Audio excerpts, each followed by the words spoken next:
ഈ അടുത്ത ദിവസങ്ങളിൽ കുവൈറ്റിലെ നഴ്സുമാരായ ദമ്പതികളുടെ ദാരുണമായ മരണവാർത്ത നാം വായിക്കുകയുണ്ടായി. ഭർത്താവ് ഭാര്യയെയും ഭാര്യ ഭർത്താവിനെയും പരസ്പരം കുത്തുകയായിരുന്നു എന്നാണ് കേൾക്കുന്നത്. ഇത്തരം വാർത്തകൾ വരുമ്പോൾ സോഷ്യൽ മീഡിയ അവരുടെ വ്യൂവേഴ്സിനെ കൂട്ടാൻ ഉപയോഗിച്ചാലും നഷ്ടം ആ കുടുംബത്തിനും അവരുടെ മക്കൾക്ക് മാത്രമായിരിക്കും.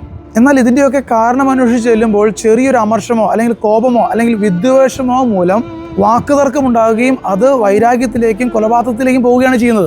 വചനം ഓർമ്മിപ്പിക്കുകയാണ്, വിദ്വേഷത്തിൻ്റെ വേര് വളർന്ന്, ഓർക്കുക, വേര് വളർന്ന് ഉപദ്രവം ചെയ്യാതിരിക്കാൻ സൂക്ഷിച്ചുകൊള്ളുവിൻ. നോക്കുക, വിദ്വേഷം ചെറിയൊരു തൈ പോലെ ആകുന്നു. അത് പറിച്ചെടുക്കാൻ വളരെ എളുപ്പം.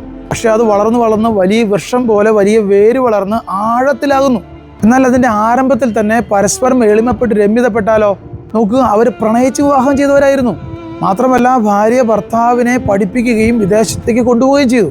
അതായത് ആഴത്തിൽ സ്നേഹമില്ലാഞ്ഞിട്ടല്ല, ചിലപ്പോൾ ചെറിയ സംശയം അല്ലെങ്കിൽ അപകർഷതാബോധം, എന്തുമായിക്കൊള്ളട്ടെ. അതുകൊണ്ട് ജീവിതം എപ്പോഴും സന്തോഷത്തോടെ ഇരിക്കാൻ വിദ്വേഷത്തിൻ്റെ സകല വേരുകളും പറിച്ചു കളയാം. നല്ലൊരു ജീവിതം ആശംസിക്കുന്നു.